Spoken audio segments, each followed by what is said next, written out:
Fala, pessoal! Beleza? Professor Medina na área. Hoje nós vamos fazer algumas questões, na verdade, todas as questões do nosso simuladão AFA, beleza? Vem comigo, então, que hoje teremos muita diversão. Bora começar, então. Vamos lá. Vou recortar as questões do nosso simulado e vou jogar aqui, e aí, a partir disso, a gente consegue desenhar em cima delas. Fica um pouquinho mais tranquilo de visualizar o que pode estar acontecendo.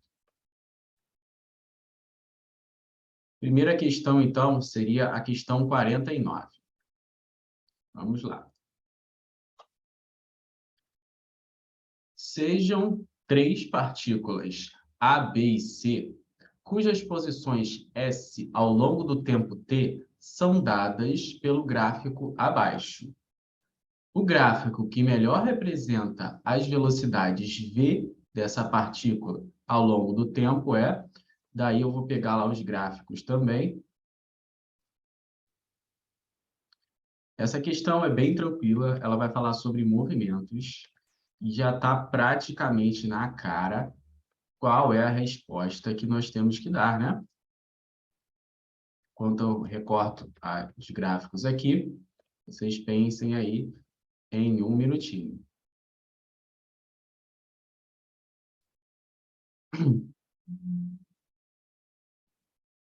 Bom, enquanto eu faço esse recorte, demora um pouquinho, eu sugiro que vocês analisem o tipo de movimento que cada uma dessas curvas ele pode estar demonstrando para a gente.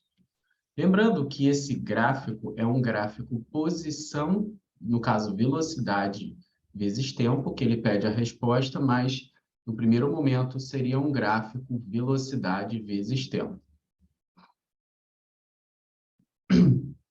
Verifiquem comigo aqui, deixa eu só selecionar, acho que eu vou pegar esse amarelinho. Olha só, essa curva da letra C aqui, ó, verifique que a posição desse cara não muda, a posição não aumenta nem diminui. Então, significa que esse cara não tem velocidade. O tempo está passando e ele continua na mesma posição. Então, a velocidade desse cara é zero. Vamos na letra B, vamos nesse gráfico B aqui agora. Ó. Deixa eu pegar uma outra corzinha. Olha o gráfico B. Olha o que está acontecendo. Verifiquem que ele sai da posição zero e a posição vai crescendo. A posição vai aumentando. Caracteriza, então, o movimento progressivo. Beleza. Como esse gráfico ele descreve uma função de primeiro grau ou uma função afim, pô, galera, estamos falando de um movimento uniforme. Então, aqui, a velocidade ela é constante. Então, um gráfico velocidade-tempo, a velocidade tem que ser uma linha reta. Enquanto que na letra C, a velocidade tem que ser zero, porque ele não tem velocidade, ele está paradinho, ele não sai da mesma posição. Com essas duas suposições, a gente já consegue tranquilamente matar a questão. Olha só, dei uma olhadinha aqui, ó.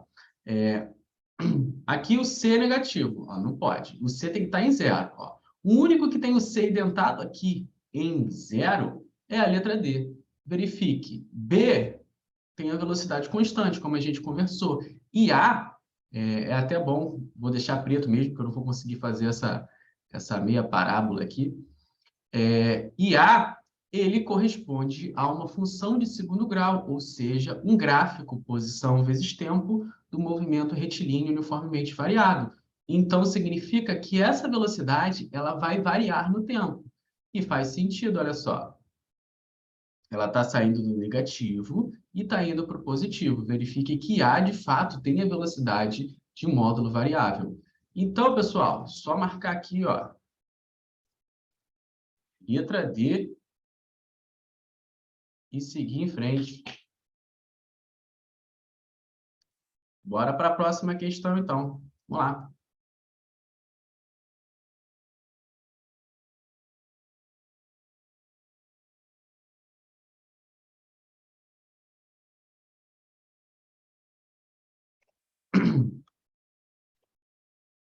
Questão 50.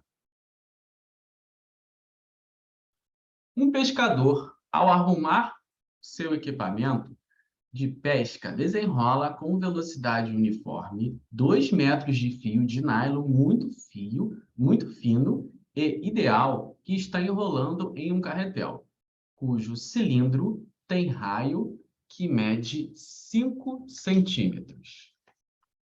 Sabendo-se que ele gasta 20 segundos para desenrolar o fio, a velocidade angular com que esse carretel gira em radiano por segundo.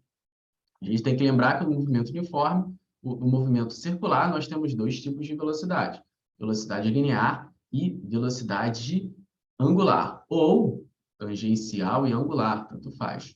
Como aqui é uniforme, essa tangencial, bem como angular, vai se manter. Então, olha o que ele vai fazer. Ele vai pegar todo esse comprimento de fio aí, que ele fala que vale 2 metros.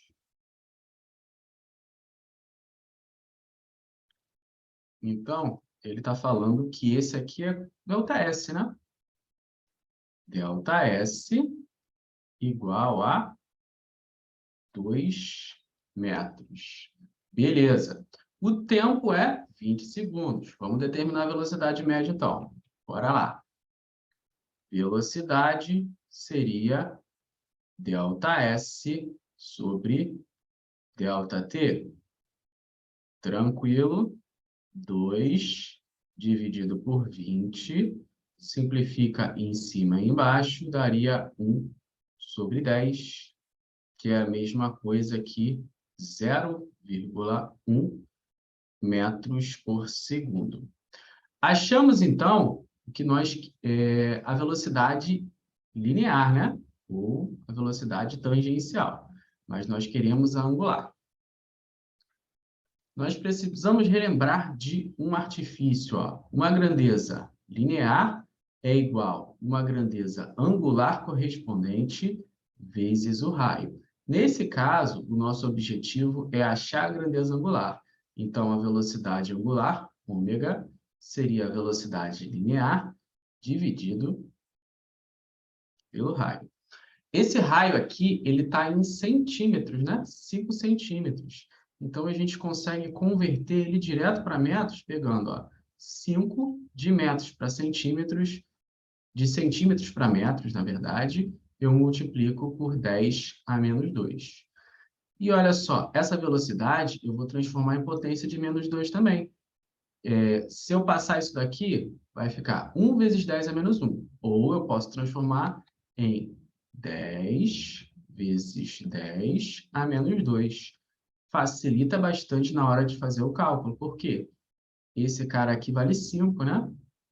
5 vezes 10 a menos 2. Daí, ó, pico, pico, leco, leco.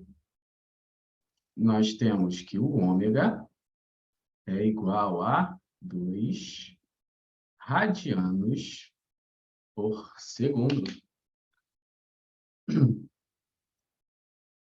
Muito bom. Só marcar aqui, então. 2 radianos por segundo. Vamos fazer o risquinho para mostrar que a gente matou a questão. E vamos seguir em frente.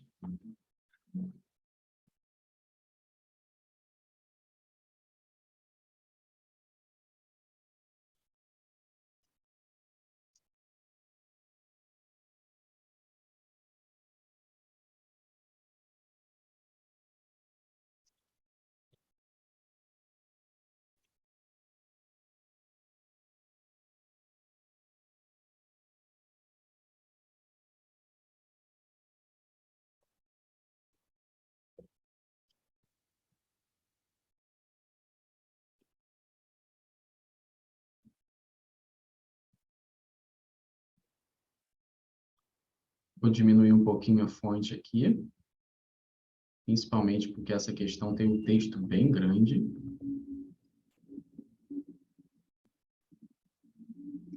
E uma solução bem curtinha, é o que importa.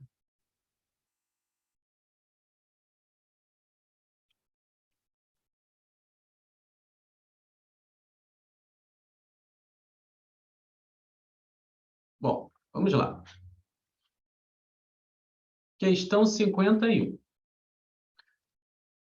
Um sensor que registra a intensidade de um campo gravitacional pode se movimentar radialmente do centro geométrico C de um planeta, considerado esférico e com uma densidade homogênea de massa, até o ponto 3 de sua superfície, localizado no Equador, e, posteriormente, ao longo de um meridiano até o Polo Norte, ponto 5, desse planeta, como mostra a figura. Neste trajeto, o sensor registra nos pontos 1, 2, 3, 4 e 5, respectivamente, os valores G1, G2, G3, G4 e G5 para as intensidades do campo gravitacional. Considerando o planeta como um sistema isolado e desprezando seu movimento de rotação, é correto afirmar que, nesse aqui, nós vamos pegar aquela fórmula da gravidade, ó. Gravidade seria aquele Gzão, massa do planeta, dividido pela distância ou raio do cara. Verifique que nós temos uma relação inversa. Quanto maior a gravidade, menor a distância. Ou seja, nos pontos mais próximos, aqui, ó, seriam eles 1, 2. Nesses pontos mais próximos, nós teríamos uma gravidade maior, uma intensidade de campo gravitacional maior. 3, 4 e 5 seriam iguais, porque a distância, esse raio, essa distância radial vai ser a mesma. Então, ó, o maior aqui vai ser G1, seguido do G2, G3, G4 e G5 são iguais. G1 seguido do G2, G3, G4 e G5 iguais.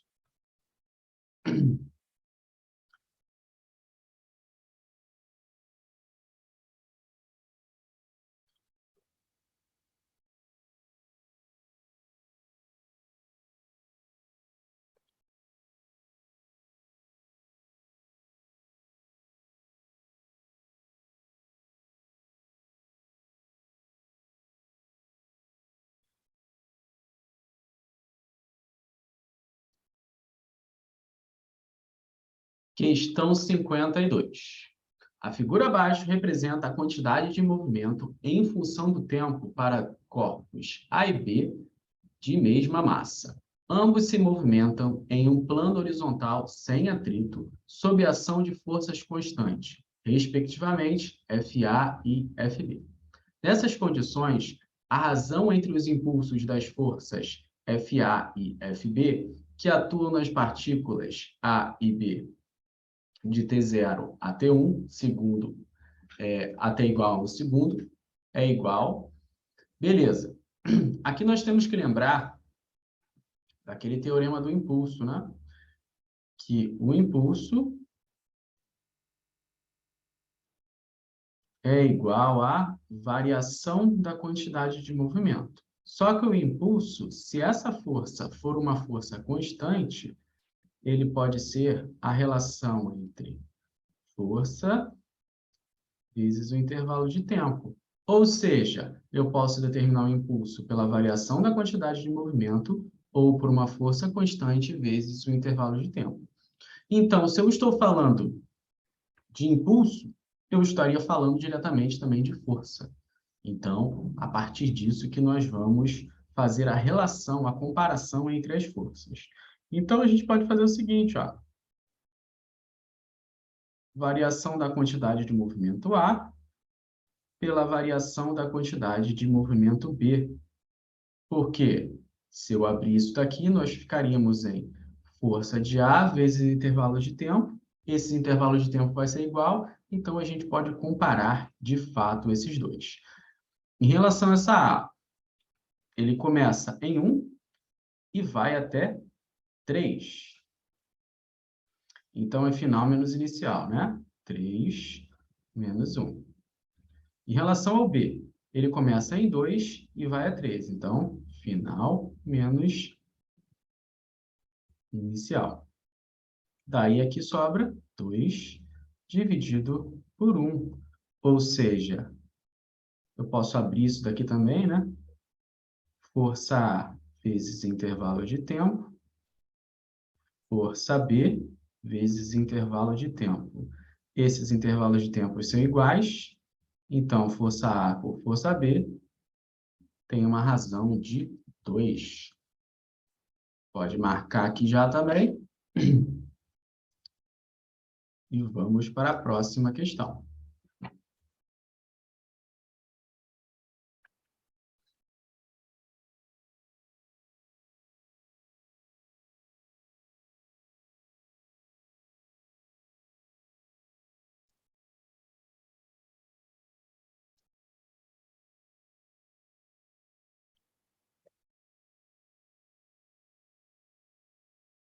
Próxima questão é uma questão teórica. Ele vai falar uma porção de coisa e nós vamos verificar a veracidade de cada uma delas. Bora lá, então. Na atividade humana, depara-se com muitas situações em que se precisa medir a temperatura. Para que isso possa ser feito, usa-se um instrumento chamado termômetro. A respeito da fabricação e uso desse instrumento, analise as proposições a seguir e responda ao que se pede. 1. Qualquer propriedade física de uma substância que varie de modo uniforme e dessa forma mensurável com a temperatura pode ser usada na construção de um termômetro. Isso está correto. O termômetro, o termômetro que nós utilizamos é o termômetro que utiliza como substância termométrica o mercúrio, né? E a dilatação desse mercúrio é proporcional ao intervalo a variação de temperatura. Então, é isso mais ou menos que ele está falando. Qualquer substância física que tenha essa mesma analogia, né? Conforme tem um aumento de temperatura, tem um aumento da sua grandeza física, ele está afirmando que qualquer substância física que tenha esse comportamento serve para dimensionar o mercúrio. E é verdade. Como a temperatura está relacionada com a energia de um corpo, e o calor é uma forma de energia, então pode-se dizer que a temperatura é uma medida de calor contido em um corpo. Aqui até fez um silogismo interessante, mas está errada. Temperatura mede o grau de agitação das moléculas. 3. Um dos tipos usuais de termômetro é aquele que relaciona a temperatura com a altura de coluna de líquido no interior de um tubo capilar de vidro. Perfeito. Certinho. Esse é o termômetro que nós utilizamos. 4. A medida da temperatura é a atribuição de um valor numérico associado a um determinado estado de agitação ou movimentação das partículas de um corpo, umas em relação às outras. Perfeito também. Então, a única que está incorreta aqui seria a afirmativa 2. Então, marca aqui, ó, 1, 3 e 4. Muito bom.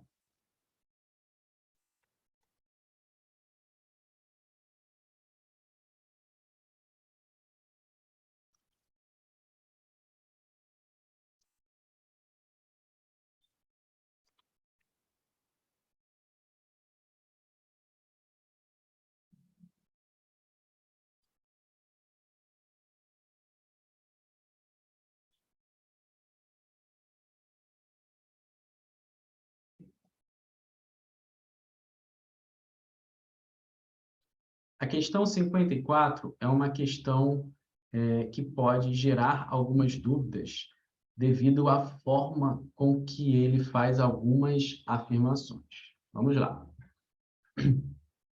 Um sistema termodinâmico constituído de N mols de um gás pode passar de um estado A para um estado B através de 3 processos diferentes, conforme indicado no gráfico.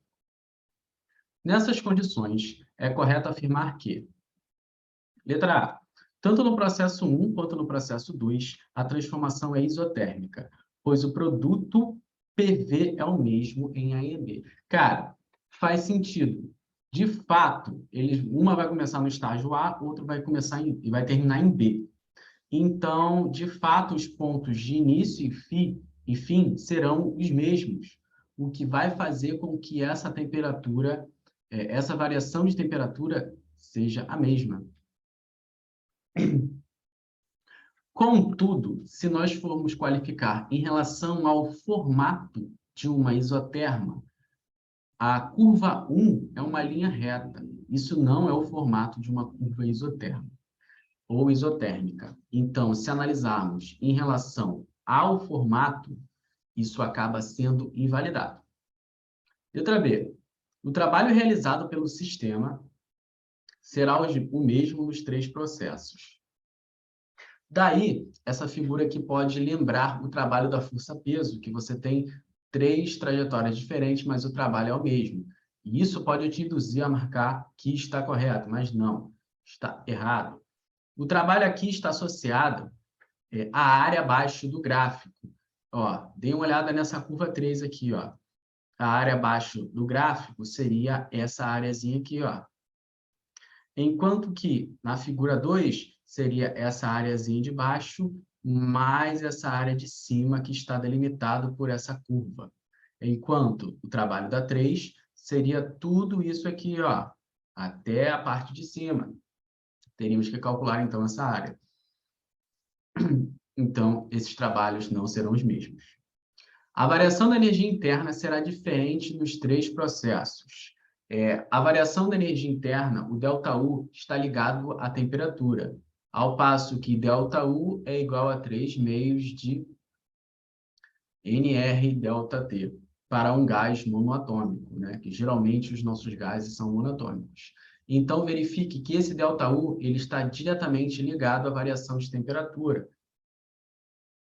Como ele sai do ponto A e vai para o ponto B nos três estágios, nessas três curvas, essa variação da energia interna vai ser igual. Então, ele está falando que é diferente, então está incorreto. Na transformação de A para B, o gás recebe um calor Q, realiza um trabalho tal, de modo que o módulo de Q igual a tal em cada processo.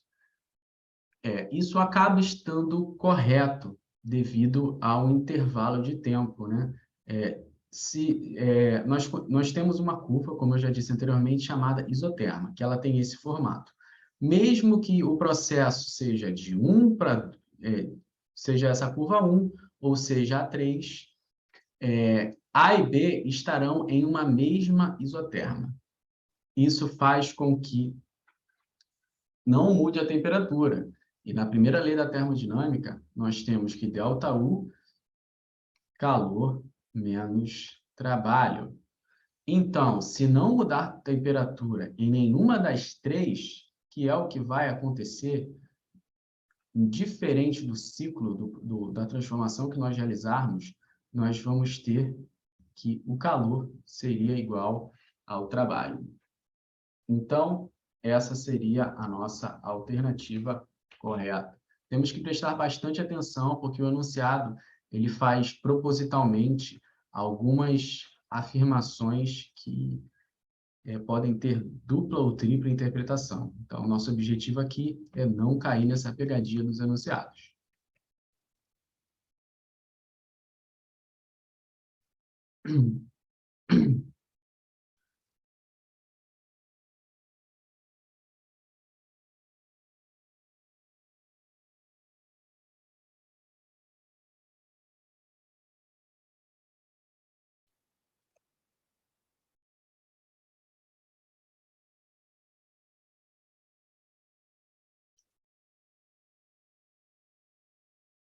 Bora lá. Deixa eu só subir esse cara aqui, para a gente ter mais espaço.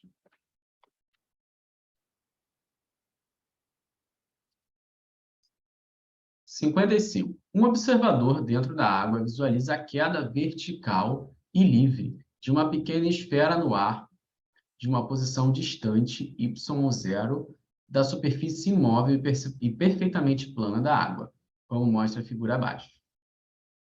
Considere que o observador visualize a queda bem próximo da vertical, que é perpendicular à superfície da água que passa pela esfera. Cara, a dica está aí. Basicamente, o enunciado considera que esse cara está vendo esse movimento pela normal. Então, se o raio de luz entrar pela normal, ele não vai sofrer refração. Ele vai passar direto. Então, basicamente, o que esse cara veria? Ele veria um movimento natural, uma queda livre natural, beleza? Os índices de refração absolutos do ar e água são, respectivamente, igual a 1 e 4/3. Enquanto a esfera está fora d'água, o gráfico que melhor representa a posição y' da imagem dessa esfera, vista pelo observador, que se encontra a uma certa distância fixa da superfície, em função do tempo t, então, seria o gráfico natural crucial de uma queda livre. Droga, tem um probleminha aqui. E o gráfico de uma queda livre teria esse comportamento, que seria a metade aí de uma equação quadrática, né? Seria a metade dessa concha de concavidade para baixo. Verifique que y0 seria a posição inicial e a posição final é 0, né? Está marcada aqui como um zerinho. Então, é como se ele estivesse vendo um movimento natural, como a gente conversou anteriormente.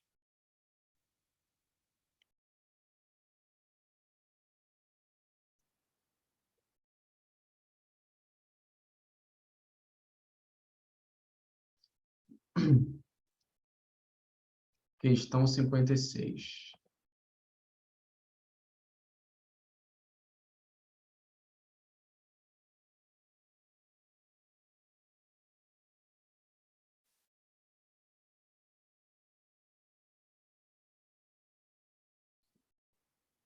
A 56 é uma questão bem interessante.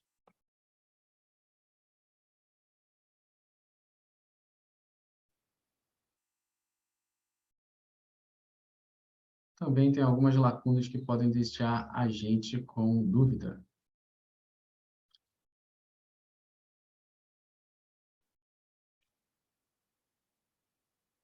Mas, no mais, ela não é injusta, não. Dá para fazer de boa.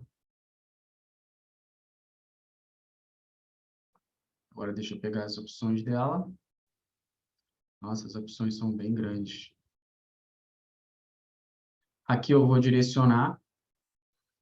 Não vou criticar todas as afirmações. Nem vai dar para fazer ela aqui.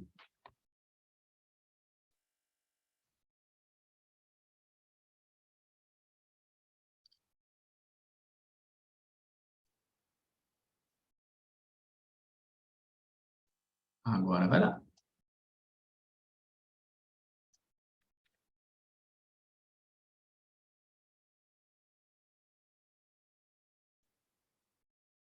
Beleza. Vamos lá. As representações gráficas da posição x pelo tempo t para o movimento de três corpos pontuais A, B e C de massas 1, 2 e 4 são apresentadas respectivamente nas figuras 1, 2 e 3. Considerando que o local onde os corpos se movimentam, a aceleração da gravidade possui um módulo constante de 10 metros por segundo ao quadrado e que todos os atritos são desprezíveis. É correto afirmar que os movimentos descritos fossem relativos a 3. Tá. Basicamente, aqui ele está falando de MHS, e nós temos três maneiras de gerar o MHS. O MCU, massa mola e pêndulo simples. Ele quer saber qual desses três gráficos pode estar falando de quê? De qual desses três sistemas. Se a gente verificar aqui, vai ficar meio tortinho, mas eu vou tentar representar da melhor maneira. Ó, aqui, nessa figura 2, eu acabei não colocando a figura, né? Essa aqui seria... Ah, não, está embaixo. Figura 2, aqui eu tenho metade de uma onda completa, e aqui eu tenho outra metade de uma onda completa. Ou seja, como isso aqui está em segundos, o período total desse cara seria 2π.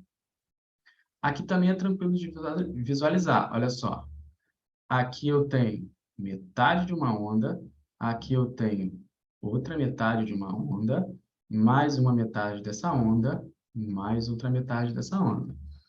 Então, se em dois pedacinhos dela eu tenho π, em mais dois pedacinhos eu vou ter mais um π. Então, o comprimento não, o período aqui também vai ser 2π. Daí, só falta criticar essa primeira.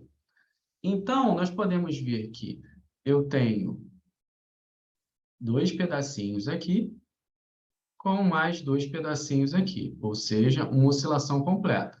Então, nós teríamos um período mais dois pedacinhos, ou seja, mais metade de um período.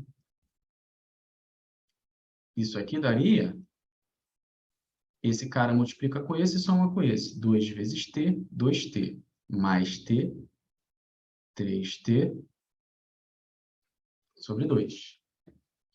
E isso é igual ao quê? Ao comprimento final que ele está me dando aqui, ó. Isso é igual a 3π sobre 2. Se nós formos comparar esses caras, olha só. 3π, aqui eu tenho 3 sobre 2, aqui eu tenho 3 sobre 2. Eu posso cortar esses dois caras e podemos chegar que o período aqui vai valer π segundos. Beleza. Outra coisa importante que ele nos fala, cara, ele está me dando a massa. Quando ele me dá a massa, isso aí já descreve praticamente que é um sistema massa-mola. Esses sistemas são equivalentes. Nós poderíamos ter que realizar a conversão entre esses sistemas para verificar essas outras situações.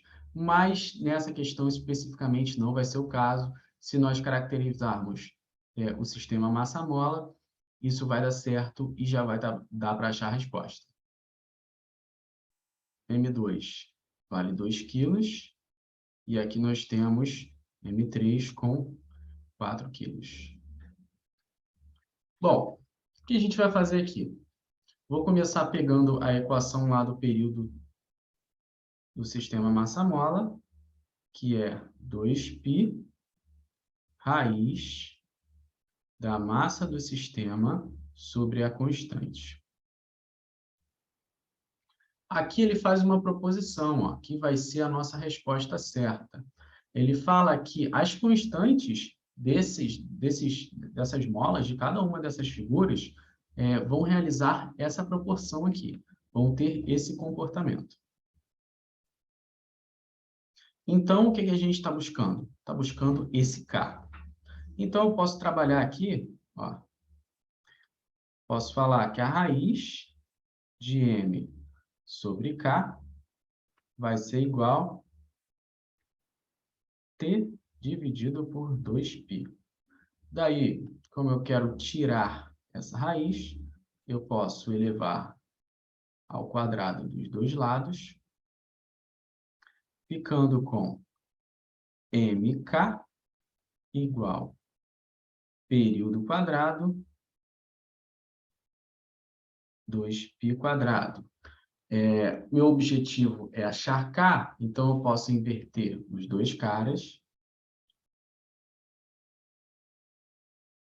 K sobre M vai ser igual período quadrado, tem que inverter,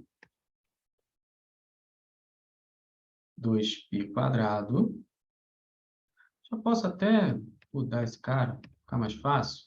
Vamos botar isso aqui logo, 4π quadrado, para não ficar carregando uma opção de coisa. Período ao quadrado. Passo esse M para o outro lado. Eu vou passar aqui, porque senão vai faltar espaço. Eu estou buscando uma equação genérica, porque eu substituo isso 3 vezes. E tenho a comparação que ele pede. Vamos substituir a primeira, então. Vamos determinar o Ka.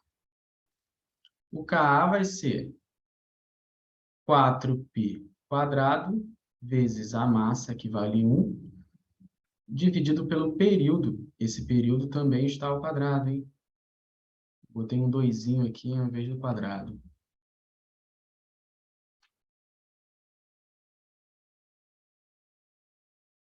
Então, o período do 1, como a gente conversou, vale π ao quadrado. Daí vem, ó, esse cara corta com esse. Determinamos, então, a primeira constante da mola. Ó, Ka igual 4 newtons por metro. Beleza. Vamos determinar Kb agora. Kb vai ser igual a 4 π ao quadrado vezes 2 dividido pelo período. O período desse cara aqui, ó, é 2π. 2π ao quadrado daria 4π ao quadrado. Então, ó, corta esse cara com esse aqui. Chegamos, então, que Kb seria igual a 2 newtons por metro.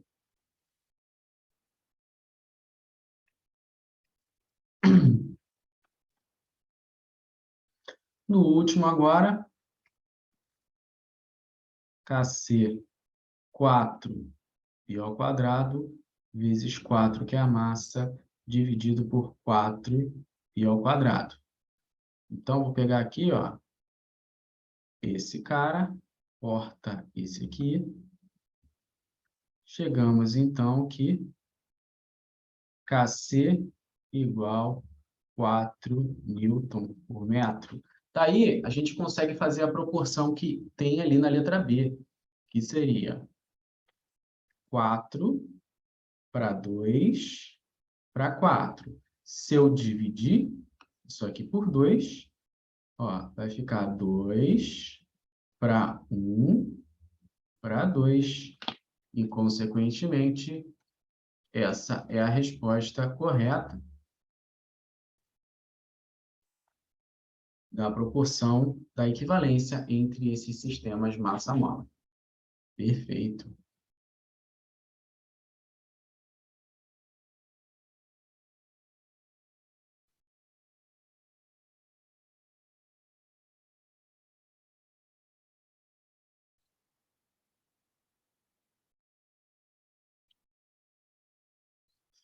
A questão 57, ela vai falar um pouquinho sobre ondulatória. Dê uma olhadinha nela aí enquanto eu pego ela completamente para começar a comentar.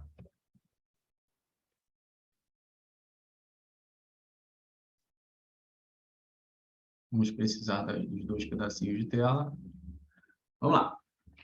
Um pulso de amplitude A igual a 3 centímetros, propagando-se em uma corda 1 de densidade linear μ1, atinge a fronteira S de separação com outra corda 2 de densidade linear μ2, tal que μ1 é igual a 25 μ2, como mostra a figura abaixo.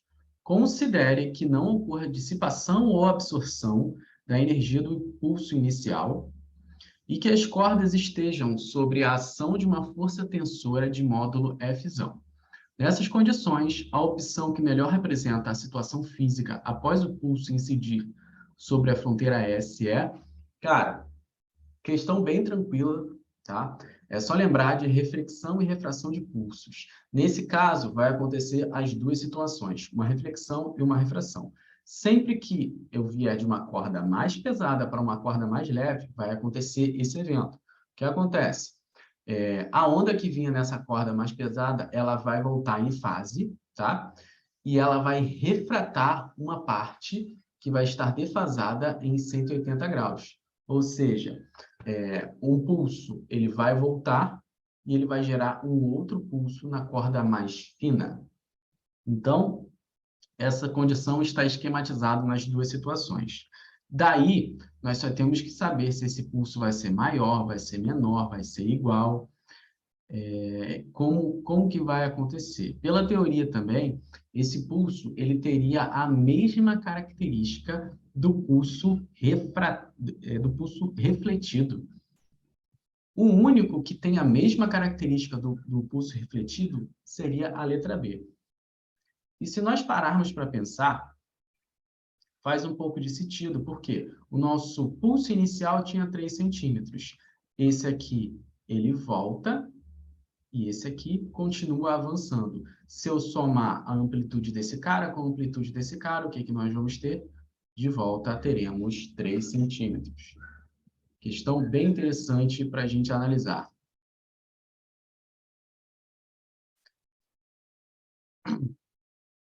A próxima questão é uma questão muito maneira.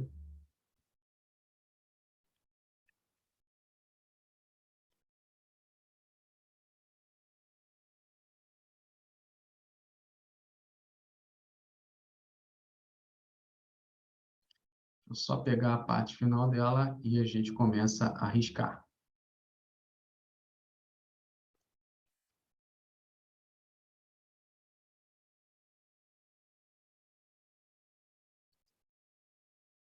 Bom, essa questão especificamente, a gente precisa relembrar do experimento de Young, que fala sobre aquelas franjas numa situação de difração da luz.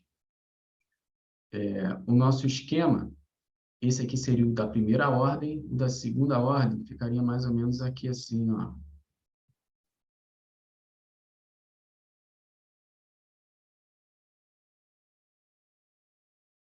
até botar um pouquinho mais alto, só para...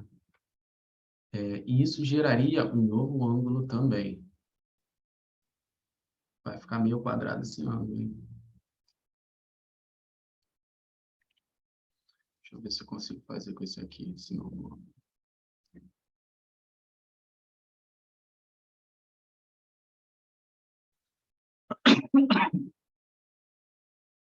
Esse novo ângulo seria o θ2, que inclusive é o que a questão vai pedir para a gente. Ó, um feixe de luz monocromático de comprimento de onda λ1 incide sobre uma rede de difração. Observa-se que uma franja brilhante de primeira ordem se localiza numa posição angular θ em relação à franja de ordem zero, como mostra a figura abaixo. Beleza. Se o segundo feixe de luz monocromático de comprimento de onda λ2 incidir sobre a mesma rede de difração, a posição angular da franja luminosa de segunda ordem desse feixe pode ser obtido como... Beleza. Aqui seria a minha segunda franja.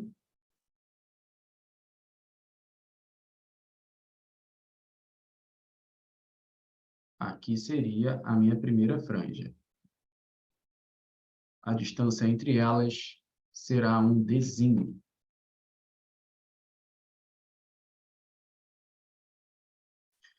E a posição relativa a esses caras vale y. E esse cara aqui vale um valor dzão.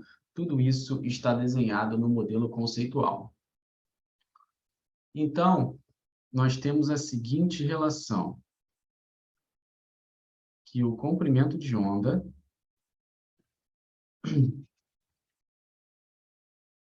ele vai ser igual a 2 vezes dzinho vezes esse y dividido por n vezes d. Esse d aqui, ó, é a distância da rede de difração até o ponto em que vai ocorrer. Esse n seria um número da ordem, podendo ser uma interferência construtiva ou destrutiva. Nesse caso aqui vai ser uma construtiva. Esse y seria a distância do marco zero até onde está ocorrendo essa difração. Dzinho a distância entre a primeira e a segunda, tá? E a partir disso, nós vamos desenhar o nosso esquema. O que vai ser comum entre a primeira e a segunda situação é esse cara aqui, ó. Esse y estará em comum entre eles dois. Então, eu posso fazer uma equação genérica em que eu isole esse y, daí eu consigo substituir na situação 1, na situação 2. Bora lá, então. Isso aqui seria um Dzão, viu? Passando esses dois caras para o outro lado, nós teríamos que lambda vezes n vezes d é igual a 2d sobre o nosso y. Temos também uma outra sacada. Para ângulos menores que 10 graus, nós temos aquela relação que o seno do ângulo é igual à tangente desse mesmo ângulo. Nesse caso, nós teríamos a seguinte relação, ó, Dzinho sobre Dzão, que seria a relação da tangente desse cara. Então, para não perder tempo, nesse passo anterior, a gente já pode substituir aqui, ó, porque senão a gente não vai conseguir sair na relação de seno que está ali na resposta. Ah, de onde você tirou isso? Daí. Se eu tenho seno e tenho cosseno, então a gente tem que fazer aparecer essa relação. Então, Dzão sobre Dzinho, isso aqui seria seno, né? Então, vou escrever de novo, ó. Lambda é igual a 2 vezes seno de θ vezes o y dividido por n. Passa esse cara para lá, daí nós temos o seguinte, y seria igual a lambda n, lambda vezes n, dividido por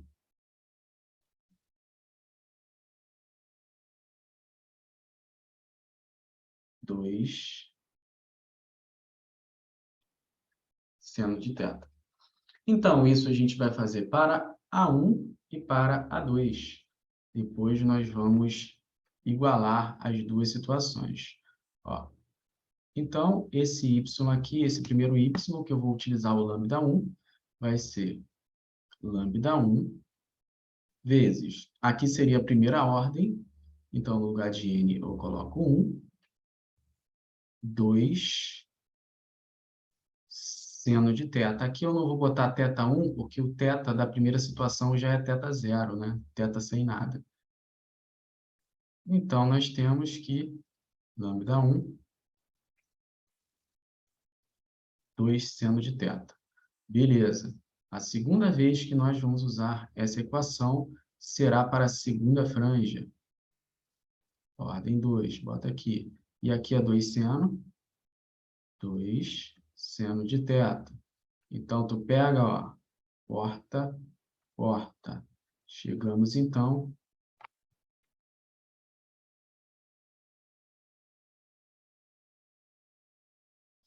lambda 2 seria seno de θ2. Agora, a gente vai igualar esse y com esse y, chegando na relação lambda 1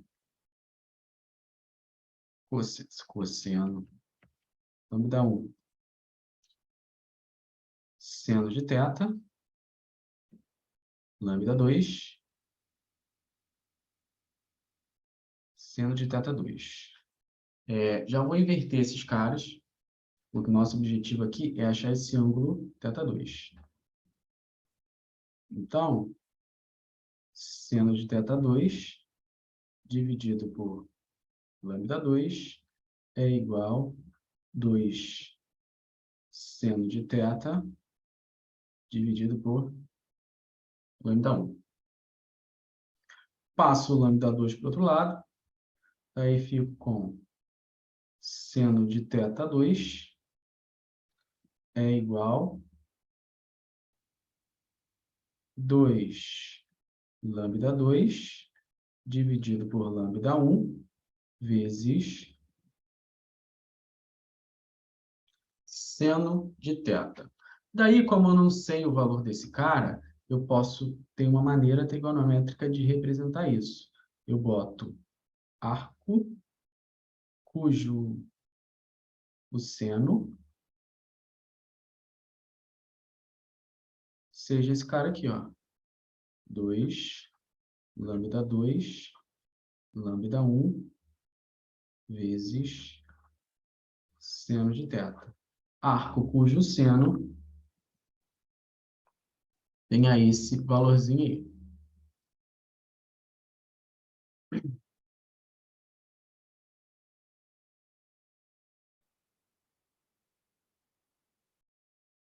Só marcar, então, essa daqui corresponde à letra B, né? Perfeito. Vamos na próxima.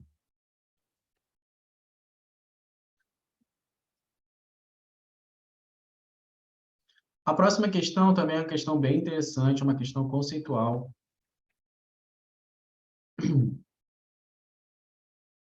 Se você der uma olhadinha em capacitor, rapidamente, acho que você consegue resolver.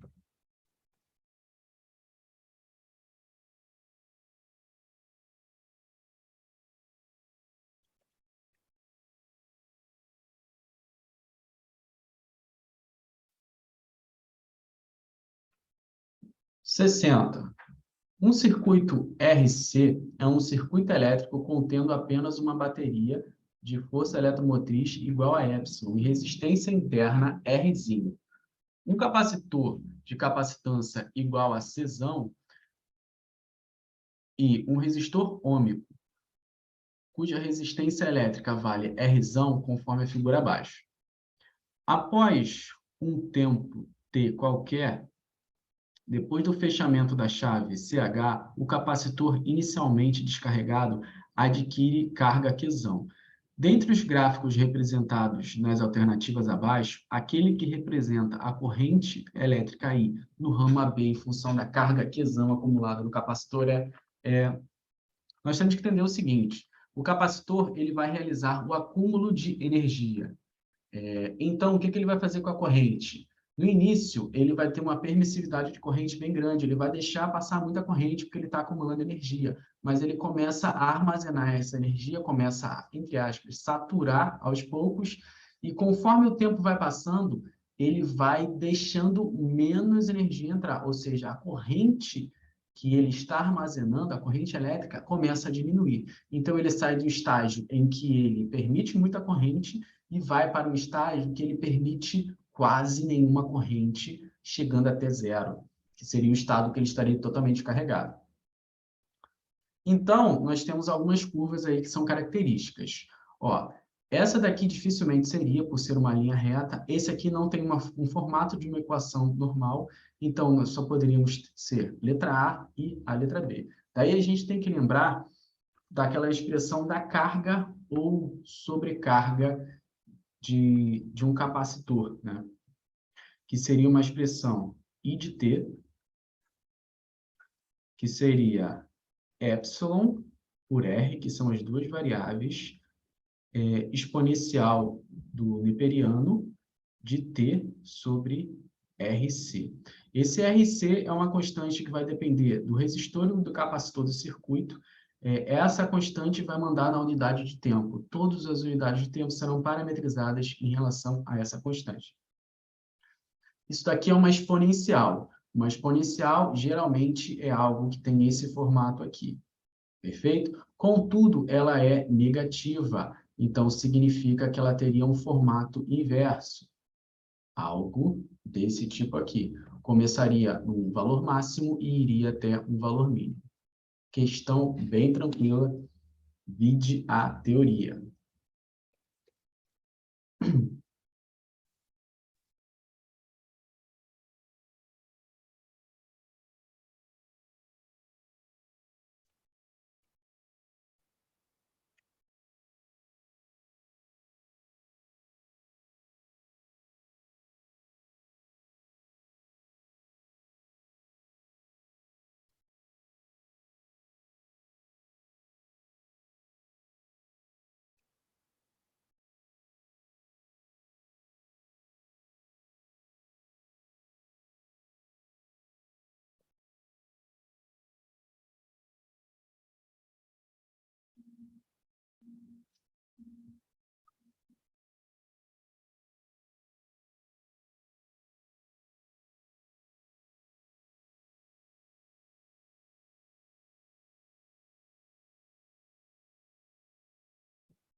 Questão 61.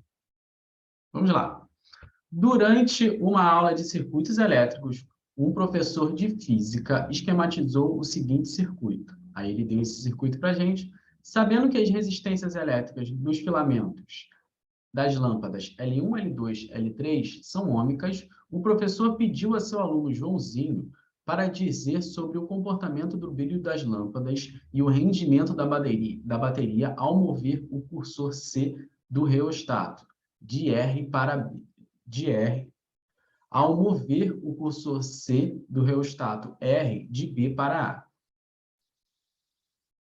Então, Joãozinho concluiu o seguinte: afirmação 1, o brilho de L1 aumentou.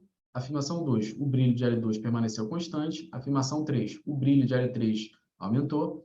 4, o rendimento da bateria diminuiu.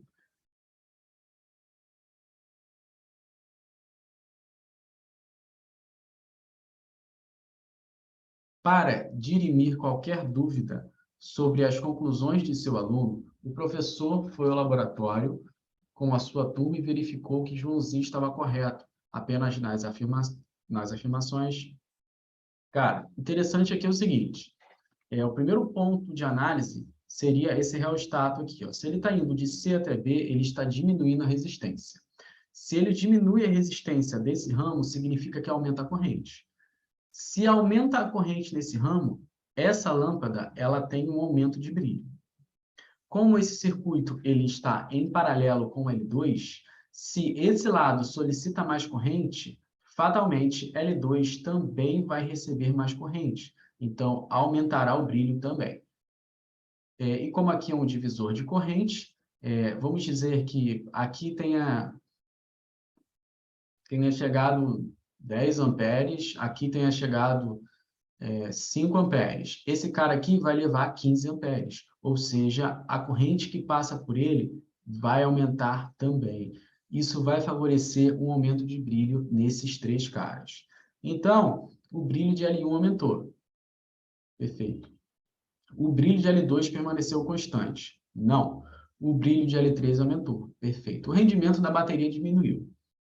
Como que a gente pode pensar no rendimento? A gente pode pensar de um jeito fácil. Vamos pensar no aquecimento gerado por uma lâmpada. Então, parte total dessa energia não será aproveitada, ela vai ser transformada em forma de calor. Então, de fato, o rendimento da bateria tenderia a diminuir devido ao aumento dessa corrente, né? Então, 1, 3 e 4. 1, 3 e 4. Letra C. Bora que falta pouquinho. Vamos lá.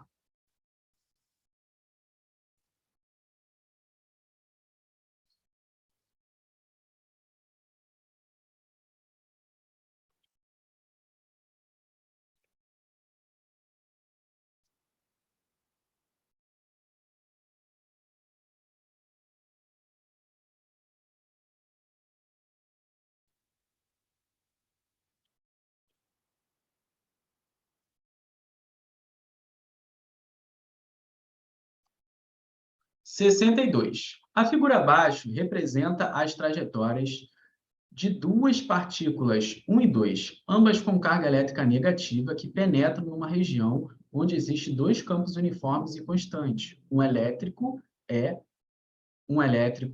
e B são perpendiculares. Esse B seria um campo elétrico, que seria o E o B seria o vetor de indução magnética ou o campo magnético. Considere V1 e V2 são as velocidades das partículas 1 e 2, respectivamente, no instante em que elas atingem a região sobre ações do campo E e B, e Q1 e Q2, os módulos de suas respectivas cargas elétricas. A partir da análise das trajetórias descritas por essas partículas, devido somente à ação desses campos, certamente tem-se que... Beleza.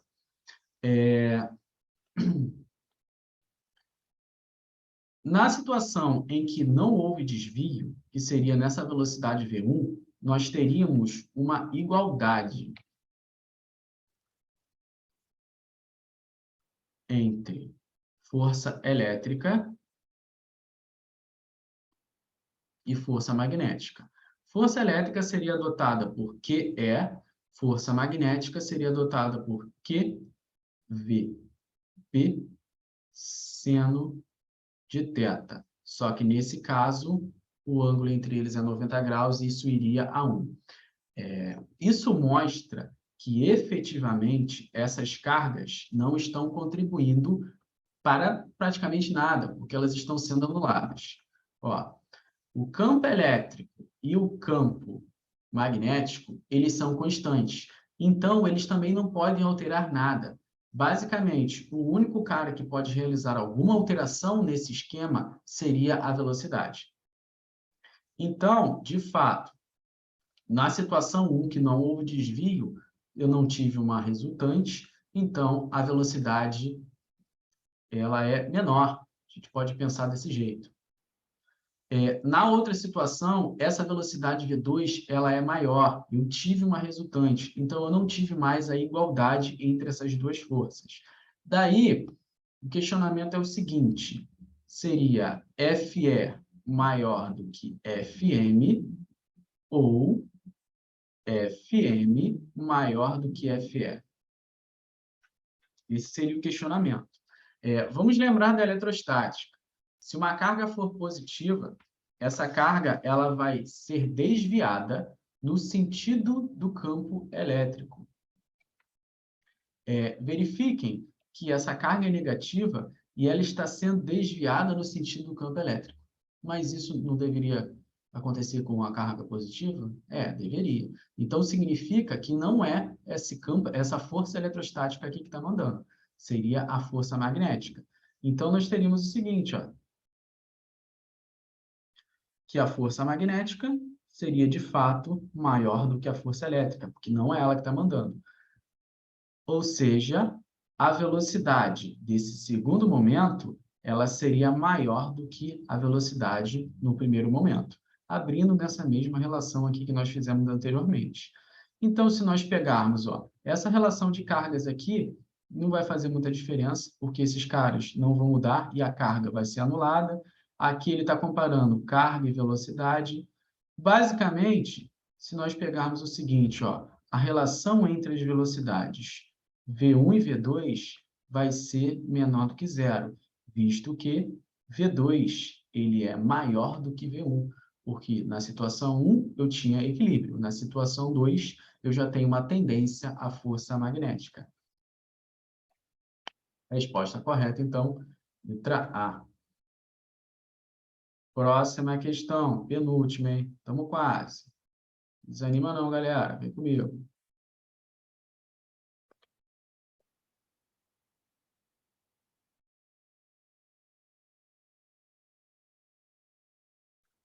E nem dá para vir mais isso aqui não, hein?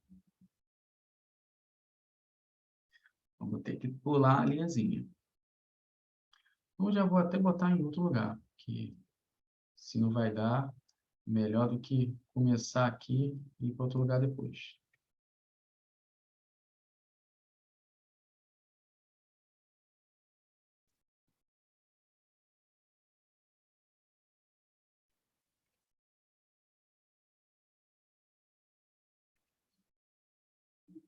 Essa questão aqui, de acordo com o nosso gabarito oficial, ela foi anulada devido a um equívoco na teoria.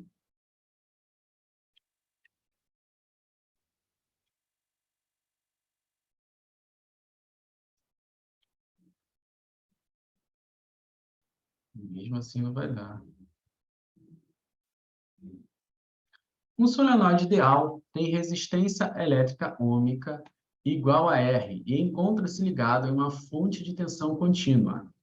No seu interior é colocada uma bobina fixa de tal que o seu eixo fique paralelo ao eixo do solenoide e cujas extremidades são conectadas a um resistor ômico como ilustrado. Ela não ficou bem ilustrada, tá? A ideia é que esses caras fiquem paralelos. Aí está parecendo que está um dentro do outro. Isso também pode ser um ponto que leve à anulação da questão, mas, basicamente, ele está falando de uma relação de transformação. É como se ele fosse um transformador. Entre os instantes T1 e T2, varia-se a tensão da fonte de acordo com o gráfico abaixo. Considere que a bobina seja indeformável e o campo magnético devido à corrente induzida na bobina não altere o campo gerado pelo solenoide. Enquanto a tensão na fonte está sendo alterada, o resistor ôhmico dissipa uma potência em função do tempo que é melhor representada pelo gráfico. A ideia da anulação dessa questão é o seguinte: no transformador, nós temos uma relação direta entre as potências. Então, a potência aqui, ela tem que se conservar, tanto no primeiro como no segundo momento. Então, nós temos dois pontos aí passíveis de anulação da questão: a própria figura, que mostra o entrelace entre esses caras. O enunciado até ajuda a separar isso um pouco, e a história da conservação de potência. Então, são pontos aí que levam à anulação da nossa questão. Próxima questãozinha, aquela questãozinha clichê que a nossa banca se amarra, que seria um elétron pulando de nível energético. 64. Os níveis de energia N de um elétron em certo átomo e as possíveis transições desse elétron que resultam na emissão ou absorção de um fóton estão mostrados no diagrama abaixo. Dentre as transições indicadas, aquela que representa a emissão de um fóton com menor comprimento de onda nós temos que lembrar daquela formulazinha de energia lá do Planck, H vezes F. Abrindo esse F, seria velocidade por comprimento de onda. Ele quer aqui o cara que tenha o menor comprimento de onda. Para esse cara ter o menor comprimento de onda, ele terá que possuir a maior energia. Daí nós temos que lembrar, quando nós estamos subindo a escadinha, significa que precisamos absorver fóton. Quando nós estamos descendo a escadinha, significa que nós precisamos diminuir o nível energético, ou seja, temos que emitir fótons. Então, como ele está pedindo aqui, emissão, então só sobraria para a gente essas duas curvinhas aqui em roxa, 3 e 4. E aonde eu tenho a maior energia, eu posso pensar em energia como se fosse um degrau. Quanto maior a quantidade, a distância entre esses degraus, maior seria a energia. Salvo que a maior energia de ionização é entre o estágio 1 e o estágio 2 energético desse átomo, beleza? Então, como eu estou descendo e os degraus maiores são esse daqui, então, não tem nem muito o que pensar. Beleza? Fechamos o nosso simuladão aí. Gostaria de agradecer a presença de vocês. Até a próxima, galera. Grande abraço. Tamo junto.